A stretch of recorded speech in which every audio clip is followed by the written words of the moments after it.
Hello viewers, आप देख रहे हैं बायोलॉजी एनेक्डोट्स और मेरा नाम है कार्तिकेय पांडे। इस वीडियो में हम लोग जानेंगे ह्यूमन नर्वस सिस्टम के बारे में। ह्यूमन नर्वस सिस्टम क्या होता है, कितने पार्ट में डिविजिबल है। तो ह्यूमन नर्वस सिस्टम की अगर बात करें तो ये हमारे बॉडी का एक कॉम्प्लेक्स सिस्टम होता है जो कि 3 मेन पार्ट में डिविजिबल है, CNS, PNS and ANS। CNS क्या होता है? सेंट्रल नर्वस सिस्टम होता है। PNS पेरिफेरल नर्वस सिस्टम होता है। ANS को हम लोग ऑटोनोमिक नर्वस सिस्टम बोलते हैं। इस वीडियो में हम लोग सिर्फ सेंट्रल नर्वस सिस्टम के बारे में पढ़ेंगे, सेंट्रल नर्वस सिस्टम क्या होता है। साथ ही साथ वीडियो के लास्ट में 2 इम्पॉर्टेंट क्वेश्चंस हैं जो कि बहुत सारे एग्ज़ाम में आए हुए हैं और आगे भी एग्ज़ाम में उनसे क्वेश्चन पूछे जाएंगे। आई होप अगर आप ये वीडियो पूरा देखते हैं तो आप उन दोनों क्वेश्चन को काफ़ी अच्छे से कर पाएंगे। और मैं जब उन क्वेश्चन को करवा रहा हूँगा तो मैं आपको भी टाइम दूंगा कि आप इस वीडियो को पूरा देखकर कॉन्सेप्ट को समझकर उसका आंसर कमेंट सेक्शन में लिखें। और फिर से मैं उस वीडियो के दौरान ही मैं उसका आंसर भी बताऊंगा, बट आप लोग पहले वीडियो को पॉज कर लीजिएगा और उसका आंसर देने का कोशिश करिएगा। ठीक है, तो हम लोग वीडियो में आगे बढ़ते हैं। सेंट्रल नर्वस सिस्टम के बारे में इस वीडियो में हम लोग बात करने वाले हैं। तो सेंट्रल नर्वस सिस्टम क्या होता है? तो ये एक जो भी हमारे बॉडी में जो भी फंक्शनिंग होती है, जो चीज़ें सेंस होती है, उन सारी चीज़ों को प्रोसेस करने के लिए जो हमारे बॉडी में नर्वस सिस्टम होता है उसी को हम लोग सेंट्रल नर्वस सिस्टम कहते हैं। It is a complex system which is composed of brain and spinal cord. इसमें ब्रेन और स्पाइनल कॉर्ड के बारे में हम लोग बात करते हैं। बात करें सेंट्रल नर्वस सिस्टम को कैसे डिफाइन करेंगे, तो it is the central information processing organ of our body. Figure अगर देखें तो यहाँ पे फिगर में ब्रेन और स्पाइनल कॉर्ड आपको दिख रहा होगा। तो ये जो ब्रेन है और ये जो स्पाइनल कॉर्ड है, यही दोनों मिलके सेंट्रल नर्वस सिस्टम को बनाते हैं। सेंट्रल नर्वस सिस्टम के ये जो दोनों पार्ट्स होते हैं ये एक बोनी स्ट्रक्चर द्वारा कवर्ड होते हैं। जहाँ पे ब्रेन जिस बोनी स्ट्रक्चर द्वारा कवर्ड होता है उसको हम लोग क्रेनियम बोलते हैं। अगर आप लोग देखें उसे हम लोग क्या बोलते हैं? क्रेनियम बोलते हैं। Cranium is a bony structure that cover the brain. Spinal cord को जो कवर करने वाला जो बोनी स्ट्रक्चर होता है उसको हम लोग वर्टिब्रल कॉलम बोलते हैं, जो कि हमारे बैकबोन को ही बोला जाता है, हमारे बैक साइड पे होता है। ठीक है, बात करते हैं अगर सेंट्रल नर्वस सिस्टम के पहले पार्ट ब्रेन की, तो इसी ब्रेन को हम लोग एक और नाम से जानते हैं जिसको हम लोग क्या बोलते हैं? इंसेफेलॉन। क्या बोलते हैं बच्चों? इंसेफेलॉन बोलते हैं। इस नाम को याद रखे रहिएगा, क्वेश्चन यहाँ से आते हैं और आएंगे भी। MCQ क्वेश्चंस बनते हैं इससे कि ब्रेन को और क्या बोलते हैं, तो ब्रेन को हम लोग इंसेफेलॉन बोलते हैं। और इसी ब्रेन के स्टडी को हम लोग इंसेफेलॉजी बोलते हैं। जिस भी वर्ड के आगे लॉजी लग जाता है, LOGY, तो उसको हम लोग क्या बोलते हैं? जहाँ भी LOGY लग जाता है तो इसका मतलब होता है स्टडी। तो ब्रेन की स्टडी को हम लोग बोलते हैं इंसेफेलॉजी। बात करें इसकी मॉर्फोलॉजिकल फीचर की, मॉर्फोलॉजिकल फीचर मतलब होता है कि इसकी बाहरी स्ट्रक्चर के बारे में अगर देखें तो वो कुछ ऐसा है कि ब्रेन हमारा एक सॉफ्ट स्ट्रक्चर है और ये वाइट कलर का ऑर्गन है।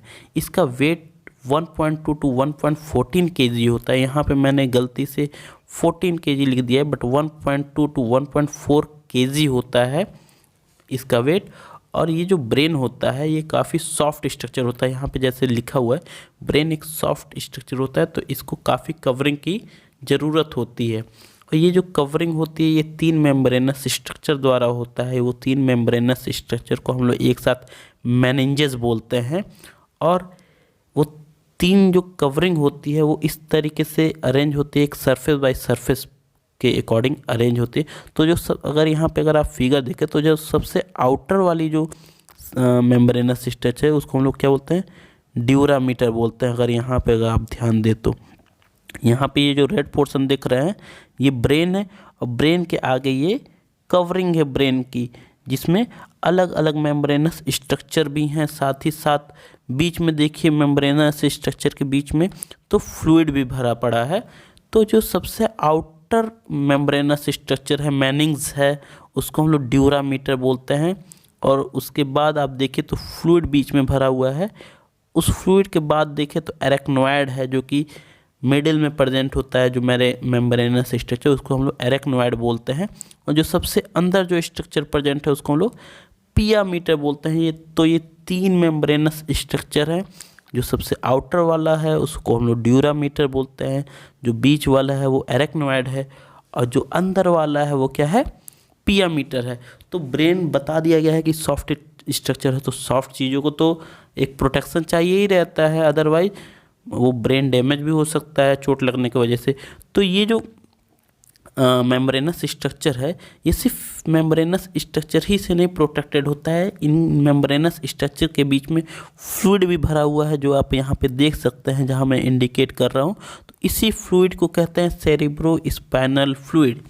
तो और ये जो सेरिब्रो स्पाइनल फ्लूइड होता है वो कहाँ प्रेजेंट होता है, मेम्ब्रेन के स्ट्रक्चर के बीच में। यहाँ पे अगर आप पढ़ें तीसरा पॉइंट, तो यहाँ पे लिखा भी हुआ the space between these meninges is filled with cerebro spinal fluid. तो जो मेम्ब्रेन के बीच में जो स्पेस है वो एक फ्लूइड स्ट्रक्चर से भरा पड़ा है, जिसको हम लोग सेरिब्रो स्पाइनल फ्लूइड कहते हैं। अब क्या ज़रूरत है वहाँ पे सेरिब्रो स्पाइनल फ्लूइड की, तो ये जो सेरिब्रो स्पाइनल फ्लूइड होता है वो ब्रेन को मैकेनिकल शॉक से प्रोटेक्ट करता है। जैसे कभी हम लोग गिर जाते हैं या हमें सर पे चोट लगती है, तो उस समय जो ब्रेन को कोई झटका ना लगे, कोई शॉक ना लगे चोट लगने की वजह से, इसीलिए उस झटके से बचाने के लिए सेरिब्रो स्पाइनल फ्लूइड होता है। ये cerebro spinal fluid actually shock को एब्सॉर्ब कर लेता है और ब्रेन तक उस शॉक को आने नहीं देता है। ठीक है, अगर ह्यूमन ब्रेन को डिफाइन करना हो तो ह्यूमन ब्रेन एक्चुअली रिसीव करता है सेंस ऑर्गन से जो भी इनपुट मिलता है, और इफेक्टर मसल तक उस सिग्नल को इंटरप्रेट करके एक मैसेज भेजता है। तो human brain receive input from sense organ and send output to effector muscles. तो ये काम होता है ब्रेन का। ब्रेन एक्चुअली देखा जाए तो 3 मेन रीजन में डिविजिबल होते हैं। वो 3 मेन रीजन क्या हैं, fore brain, mid brain and hind brain. Fore brain की अगर बात करते हैं तो फोर ब्रेन को हम लोग प्रोसेंसोइंसेफ्लॉन भी बोलते हैं। प्रो मीन्स होता है पहले और फोर मीन्स भी होता है पहले। और ब्रेन को हम लोग अभी सीखे हैं कि ब्रेन को हम लोग इंसेफ्लॉन भी बोलते हैं। तो प्रोसेंसोफ्लॉन किसको बोलेंगे, फोर ब्रेन को। It is the greater part of the brain which consist of 3 region. ये सबसे बड़ा पार्ट होता है ब्रेन का और ये 3 रीजन में बटा रहता है। वो 3 रीजन क्या हैं, तो 3 region olfactory lobes, cerebral hemisphere जिसको हम लोग सेरिब्रम भी कहते हैं, और डाइंसेफ्लॉन। ठीक है, तो 3 रीजन जो फोर ब्रेन का है वो ऑल्फैक्टरी लोब्स है, सेरिब्रल हेमिस्फीयर है, सेरिब्रम है, और डाइंसेफ्लॉन है। इस बात को बिल्कुल याद रखे रहिएगा, क्वेश्चन पूछ सकता है। अगर कभी भी बोर्ड के एग्ज़ाम भी आपके आने वाले हैं उसमें भी अगर फोर ब्रेन के बारे में या फिर ब्रेन के बारे में पूछता है तो इन पॉइंट्स को अगर आप याद रखे रहेंगे तो अच्छे से लिख सकते हैं। बात करते हैं ऑल्फैक्टरी लोब्स की, तो जो भी इसका फंक्शन क्या होता है, जो भी स्मेल हम लोग सेंस करते हैं वो ऑल्फैक्टरी लोब से ही सेंस कर पाते हैं। सेरिब्रम की बात की जाए तो सेरिब्रम हम लोग का सबसे बड़ा पार्ट होता है ब्रेन का। This is the largest part of brain which divisible into 2 half as known as right and left hemisphere. तो जो सेरिब्रम होता है वो सबसे बड़ा पार्ट होता है जिसको राइट और लेफ्ट हेमिस्फीयर में डिवाइड किया जा सकता है। और देखा जाए ब्रेन का स्ट्रक्चर, तो ब्रेन के स्ट्रक्चर में यहाँ पे आपको कुछ फोल्डिंग्स दिख रही होंगी। इन्हीं फोल्डिंग्स को हम लोग क्या बोलते हैं, गायरी बोलते हैं। और 2 फोल्डिंग्स के बीच में जो डिप्रेशन होता है उसको हम लोग क्या बोलते हैं, सुल्की बोलते हैं। ठीक है, तो folds in the cerebral hemisphere is known as gyri. ठीक है, ये जो है वो क्या है, गायरी है। यहाँ पे जो फोल्डिंग हो रही है, and the depression between 2 folds, the depression between 2 folds is known as sulci. Clear.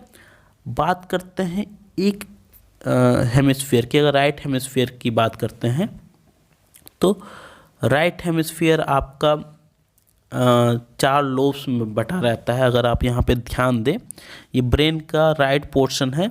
ठीक है, और इसके जस्ट अपोजिट लेफ्ट पोर्शन में ब्रेन जब बटता है तो सेरिब्रम का 2 हेमिस्फीयर भी डिवाइड हो जाता है, एक राइट हेमिस्फीयर और एक लेफ्ट हेमिस्फीयर। एक हेमिस्फीयर 4 लोब में बटा रहता है, जो कि इस स्लाइड में आप देख सकते हैं। फ्रंटल लोब इस यहाँ पे आगे इंडिकेट कर रहा है, टेम्पोरल लोब यहाँ पे किनारे इंडिकेट कर रहा है, ऑसिपिटल लोब बैक साइड में है और पैरेटल लोब यहाँ पे इस रीजन को हम लोग पैरेटल लोब बोल रहे हैं अगर आप वीडियो पिक्चर देख रहे हैं तो। फ्रंटल लोब्स क्या होता है, तो frontal lobe is the region, यहाँ स्पेलिंग मिस्टेक हो गई है, REGION, रीजन मीन्स होता है क्षेत्र। तो frontal lobe is the region for speech, facial muscular activity and higher mental activity. तो जो हम लोग बोलते हैं, हमारे बात करते समय जो हमारे फेशियल एक्सप्रेशन में जो चेंजेज होता है वो सारे हमारे सेरिब्रम के फ्रंटल लोब द्वारा कंट्रोल किए जाते हैं। टेम्पोरल लोब की बात करें तो it is the region for auditory reception. Auditory means होता है लिसनिंग, सुनने की जो हमारी सेंसेशन होते हैं, जो हम लोग सुनने के लिए जो इन्फॉर्मेशन प्रोसेस होता है वो हमारे सेरिब्रम के टेम्पोरल लोब से की जाती है। अगर ऑसिपिटल लोब की बात करें तो occipital lobe is the region for visual reception, जो हम लोग देख पाते हैं, जो हम लोग की देखने की प्रोसेसिंग होती है कि सामने कोई स्ट्रक्चर रखा हुआ है और उसको हम लोग प्रोसेस कर पा रहे हैं कि ये क्या चीज़ है, तो उस प्रोसेसिंग के लिए हमारे सेरिब्रम का जो ऑसिपिटल लोब है वो रिस्पॉन्सिबल होता है। पैरेटल लोब की बात करें तो parietal lobe is the region for touch, taste, smell, temperature and conscious association. तो जो चीज़ हम लोग टच करके फील कर पाते हैं, टेस्ट, यहाँ पे टेस्ट मिस परीक्षा नहीं होगा, टेस्ट मिस होता है स्वाद, TASTE, क्या होगा, TASTE, ठीक है, टेस्ट होगा। तो जो हम लोग टच करके महसूस करते हैं या जो स्वाद हम लोग मिलता है या फिर जो स्मेल या फिर टेम्परेचर को जो हम लोग समझ पाते हैं वो हमारे सेरेब्रल हेमिस्फीयर का पैरेटल लोब द्वारा कंट्रोल किया जाता है। बात करें डाइंसेफ्लॉन की, तो डाइंसेफ्लॉन आपके 3 मेन पार्ट्स में बटे रहते हैं। अभी तक हम लोग किसके बारे में बात कर चुके हैं, अभी तक हम लोगों ने फोर ब्रेन के बारे में बात किया था। फोर ब्रेन में ऑल्फैक्टरी लोब, सेरिब्रम और लास्ट जो पार्ट है डाइंसेफ्लॉन। तो डाइंसेफ्लॉन आपका 3 पार्ट्स में बढ़ता है, इपीथैलेमस, थैलेमस और हाइपोथैलेमस। तो जो इपीथैलेमस और थैलेमस होता है इसका बहुत बड़ा कोई रोल नहीं होता है, सबसे मेन इंपॉर्टेंट रोल होता है हाइपोथैलेमस। इस रीजन से बहुत बार क्वेश्चन पूछा गया है, ये बहुत ही इम्पॉर्टेंट है, इसको आप लोग याद ही कर लीजिए तो बहुत आप लोग को हेल्प करेगा कोई भी क्वेश्चन सॉल्व करने में। हाइपोथैलेमस का यहाँ पे क्या क्या काम होता है इन सारी चीज़ों को मैं यहाँ पे मेंशन किया हुआ हूँ। अगर आप देखें तो हाइपोथैलेमस बॉडी टेम्परेचर को कंट्रोल करता है। हाइपोथैलेमस क्या करता है, बॉडी टेम्परेचर को कंट्रोल करता है। हमें जो थ्रस्ट होती है, जो यूरिन आउटपुट का जो सेंसेशन होता है, यानी कि जो हम लोग को प्यास लगती है, प्यास लगती है या फिर जो हम लोग को टॉयलेट की सेंसेशन होती है, तो ये सारा हम लोग का हाइपोथैलेमस इसको कंट्रोल करता है। Food intake, pituitary hormone secretion, हमारे ब्रेन के पास पिट्यूटरी हार्मोन्स भी होता है, तो उसको भी कंट्रोल हमारा हाइपोथैलेमस द्वारा ही किया जाता है। और जो हमारे इमोशनल और बिहेवियरल पैटर्न जो चेंज होते रहते हैं, वो सारे कंट्रोल्स और सारे उनकी प्रोसेसिंग हमारी हाइपोथैलेमस द्वारा कंट्रोल की जाती है। और स्लीपिंग पैटर्न, कब हम लोग सो रहे हैं, कब जग रहे हैं, इन पैटर्न्स को भी कंट्रोल हमारे ब्रेन के डाइंसेफ्लॉन के हाइपोथैलेमस द्वारा ही किया जाता है कंट्रोल। नेक्स्ट हम लोग अगर मूव करें मिड ब्रेन की तरफ, तो मिड ब्रेन को हम लोग मेसेंसेफ्लॉन भी बोलते हैं। और मिड ब्रेन का मेन काम ये होता है जो भी रिफ्लेक्स मूवमेंट होती है उनको कंट्रोल करना। रिफ्लेक्स मूवमेंट मीन्स जो अचानक से मूवमेंट होती है, जैसे हमारे पीठ पे कोई हाथ रखता है, हम लोग अचानक पीछे मुड़ के देखते हैं तो उससे हम लोग रिफ्लेक्स मूवमेंट करते हैं। या फिर बॉल आ रहा है अचानक से हम लोग की आँख झपक जा रही है, तो ये रिफ्लेक्स मूवमेंट में आती हैं ये चीज़ें। इसमें अगर देखा जाए तो जो हेड रीजन का या फिर नेक का या फिर जो पूरी बॉडी का जो एक सुनने पर या फिर कोई चीज़ देखने पे जो एक रिफ्लेक्स एक्शन होता है, visual and auditory. Visual means होता है देखकर, ऑडिटरी मीन्स होता है सुनकर। जो एक रिस्पॉन्स होता है अचानक से, वो हमारे मिड ब्रेन द्वारा कंट्रोल किया जाता है।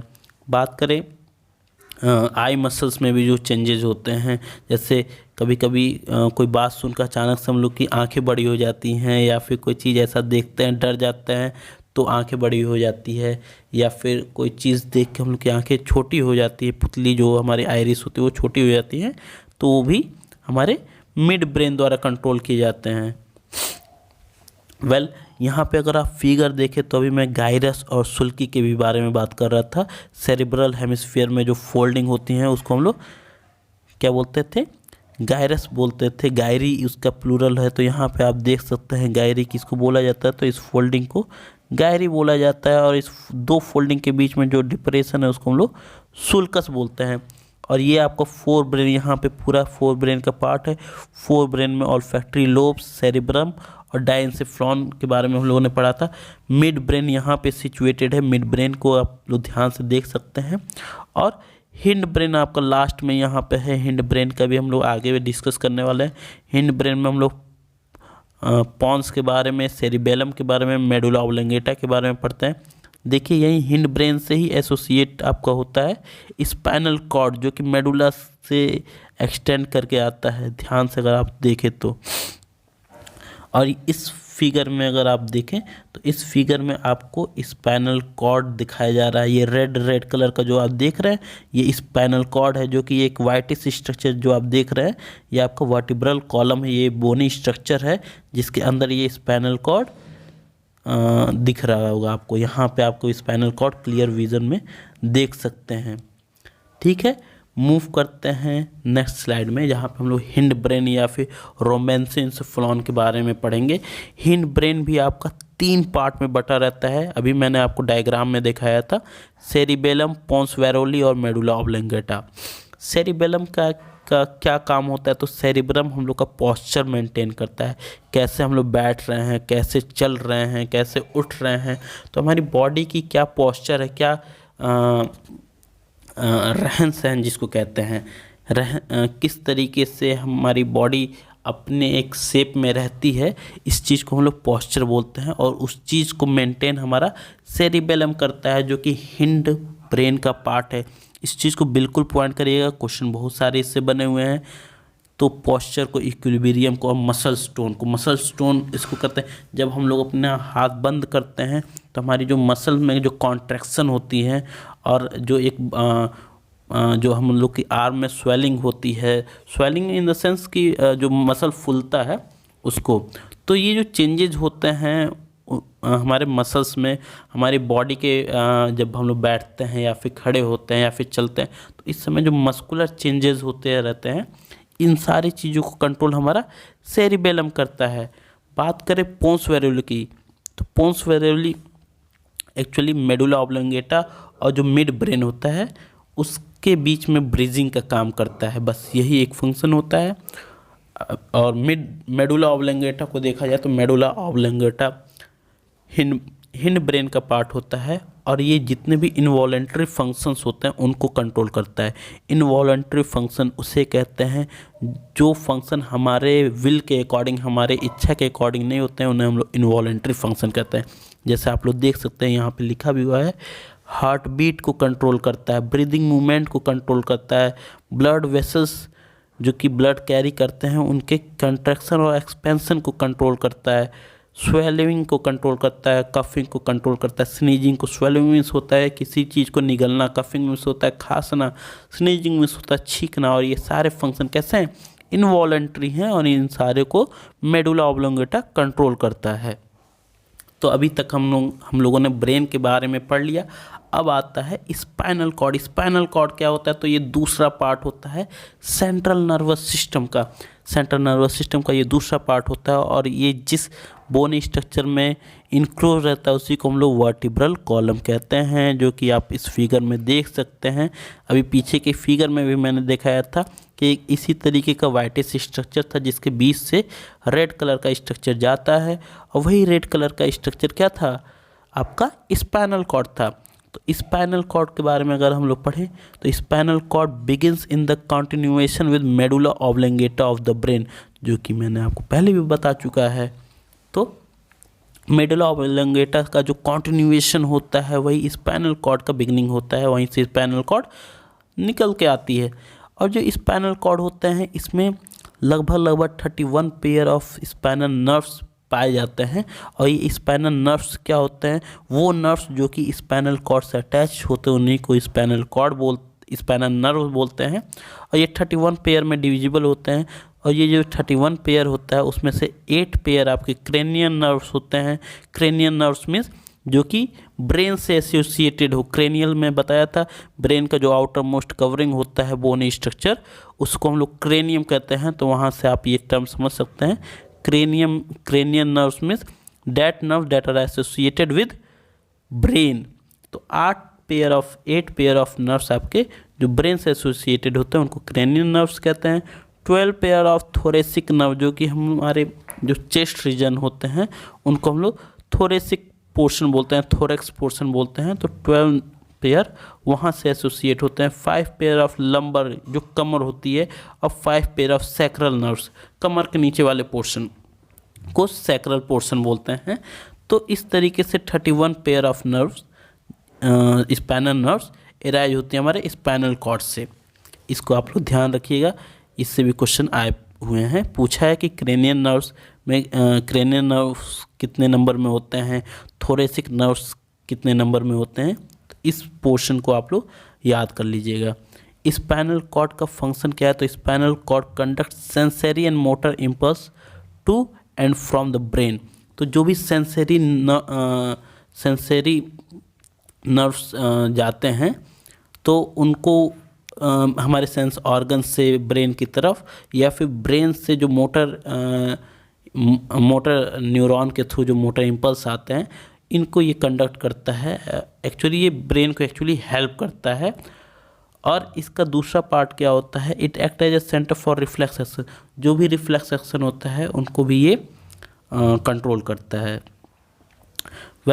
मैंने जैसे आपसे कहा था कि लास्ट में हम लोग 2 MCQ भी देखने वाले हैं, जो मल्टीपल चॉइस क्वेश्चन भी करने वाले हैं, जो कि इसी कॉन्सेप्ट से रिलेटेड जो हमने अभी पढ़ा है। तो यहाँ पे देखिए, पहला क्वेश्चन है, involuntary action in the body are controlled by. Involuntary action in the body are controlled by. जो इनवॉलेंट्री एक्शन होती है वो किस पार्ट से कंट्रोल की जाती है, तो ऑप्शन में है medulla in forebrain, medulla in midbrain, medulla in hindbrain, medulla in spinal cord. आप इस क्वेश्चन को सॉल्व करिए और कमेंट सेक्शन में आंसर लिखिए।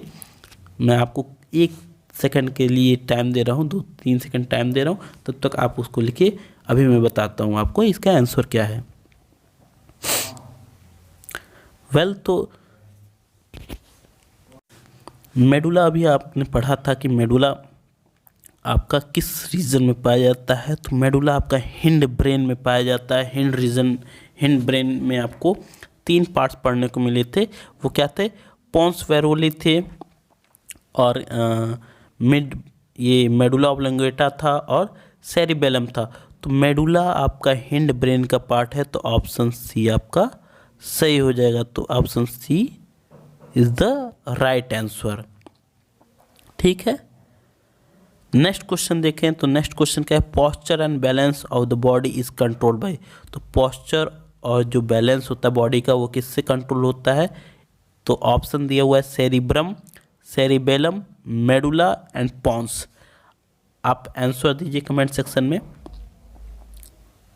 तो जो पोस्चर की बात अगर हम लोग करते हैं या फिर बॉडी इक्विलिब्रियम की बात करते हैं, तो अभी जस्ट हम लोगों ने पढ़ा था ये जो सेरिबेलम होता है जो हमारे हिंड ब्रेन का, वो हमारे पोस्चर को मेंटेन करता है।